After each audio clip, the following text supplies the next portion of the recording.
Hi అండి, welcome to our food kadai channel. ఈరోజు recipe తెలుసుకునే ముందు ఫస్ట్ టైం మీరు మా ఛానల్ని చూస్తున్నట్టయితే సబ్స్క్రైబ్ అవ్వండి, వీడియోని లైక్ చేయండి, తప్పకుండా మీ ఫ్రెండ్స్కి షేర్ చేయడం మర్చిపోతండి.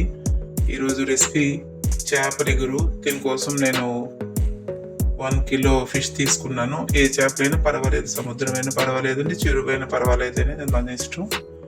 దీనికోసం మనం 1 కిలో ఫిష్ తీసుకొని మ్యారినేట్ చేసుకొని అల్లం వెల్లుల్లి పేస్ట్, ఉప్పు, కారం వేసి మ్యారినేట్ చేసుకొని పక్కన పెట్టుకోవాలి.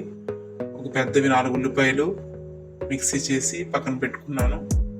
కడాయి పెట్టి ఆయిల్ వేసి ఆవాలు చిటపటలాడినప్పుడు మనం ఈ ఆనియన్ పేస్ట్ వేయాలి.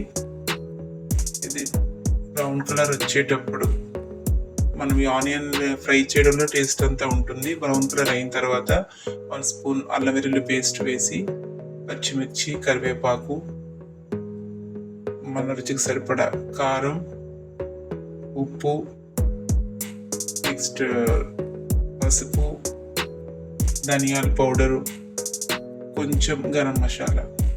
ఎక్కువ వద్దండి, ఎందుకంటే మసాలా ఫ్లేవర్ డామినేట్ చేస్తుంది. ఇవి బాగా ఫ్రై అయిన తర్వాత కేజీ ఫిష్కి నేను పెద్దవి 6 టమాటాలు తీసుకున్నాను. ఎందుకంటే పులుపు వేయట్లేదు దిగురు కాబట్టి. వేసుకొని అవి కూడా ఒక 4 మినిట్స్ ఫ్రై చేసిన తర్వాత ఒక గ్లాసు వాటర్ వేసుకుని, ఎగురు కాబట్టి ఎక్కువ వాటర్ కూడా మనకు అవసరం లేదు.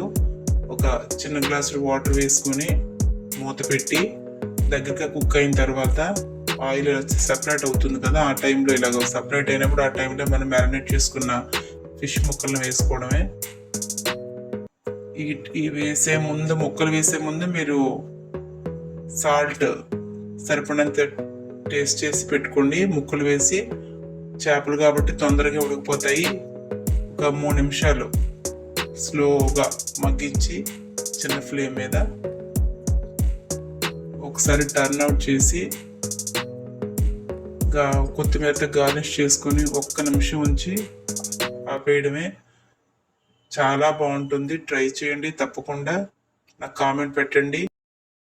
మా ఫుడ్ కడాయి ఛానల్కి సబ్స్క్రైబ్ అవ్వడం మాత్రం మర్చిపోకండి. Thanks for watching. Enjoy the fish curry. Thank you.